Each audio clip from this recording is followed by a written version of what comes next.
Hello বন্ধুরা, আজকে পটলের দুর্দান্ত একটি রেসিপি আপনাদের সঙ্গে শেয়ার করব। পটলের তো অনেক রেসিপি খেয়েছেন, কিন্তু এইভাবে একবার বাড়িতে বানিয়ে খেয়ে দেখুন। গরম গরম ভাত হোক বা রুটির সঙ্গে খেতে দারুণ লাগে। যারা পটল খেতে পছন্দ করেন না বা চান না, তাদেরকে যদি এইভাবে রান্না করে দেওয়া হয় তাহলে কিন্তু আঙুল চেটে পুটে খাবে। তাহলে চলুন দেখে নিই।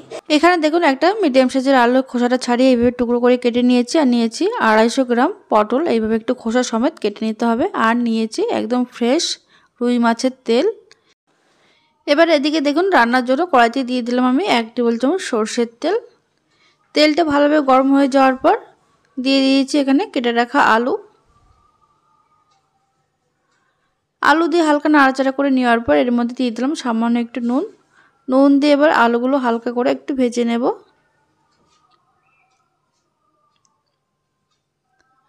আলুগুলো হালকা করে ভেজে নেওয়ার পর এবার এর মধ্যে দিয়ে দিচ্ছি কেটে রাখা পটলগুলো কিন্তু এইভাবে একটু খোসা সমেত রেখে কাটতে হবে। আলু আর পটল এবার 1 মিনিট একটু ভেজে নিতে হবে। 1 মিনিট ভেজে নেওয়ার পর এবার এর মধ্যে দিয়ে দিচ্ছি সামান্য হলুদ আর দিয়ে দেব সামান্য নুন।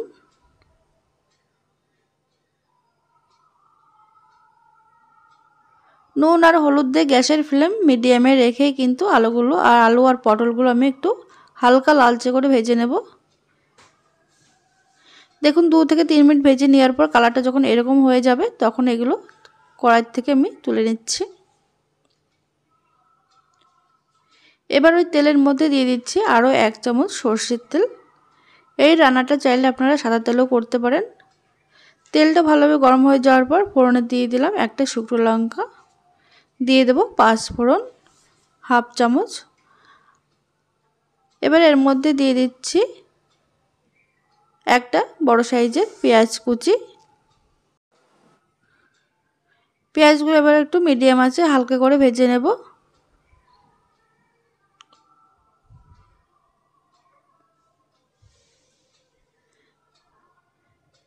দেখুন পেঁয়াজগুলো হালকা একটু লালচে কালার আসা পর্যন্ত ভেজে নিয়েছি। এবার এর মধ্যে দিয়ে দেব আমি আদা রসুন বাটা, তবে একদম মিহি করে বাটিনি আদা রসুনটা। এখানে আদার যে পরিমাণ তার থেকে একটু বেশি পরিমাণে রসুনটা দিতে হবে। আদা রসুন দিয়ে কিছুক্ষণ নাড়াচাড়া করে নেওয়ার পর এর যখন কাঁচা গন্ধ চলে যাবে তখন এর মধ্যে দিতে হবে চেরা কাঁচা লঙ্কা, তবে ঝাল আপনাদের স্বাদ অনুযায়ী কম বা বেশি করতে পারেন। আর দিয়ে দিলাম একটা মিডিয়াম সাইজের টমেটো কুচি, দিয়ে দিচ্ছি স্বাদ মতো নুন।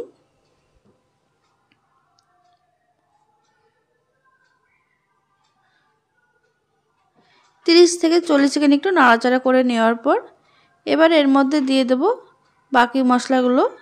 দিয়ে দিচ্ছি এখানে 1/2 টিস্পুন জিরের গুঁড়ো, 1/2 টিস্পুন ধনে গুঁড়ো, দিয়ে দেবো কালারের জন্য 1/2 টিস্পুন কাশ্মীরি লাল লঙ্কার গুঁড়ো। এবার এর মধ্যে দিয়ে দিচ্ছি সামান্য জল, যাতে করে মশলাটা পুড়ে না যায়।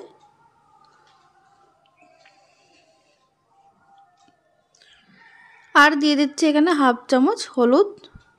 এবার মশলাটা কিন্তু 3 থেকে 4 মিনিট লো টু মিডিয়াম আঁচে খুব ভালো করে কষিয়ে নিতে হবে। 3 থেকে 4 মিনিট খুব ভালো করে কষিয়ে নিয়েছি, মশলা থেকে তেলও ছেড়ে দিয়েছে। এবার এর মধ্যে দিয়ে দিচ্ছি মাছের তেল দিয়ে মশলার সঙ্গে খুব ভালো করে মিশিয়ে নেব।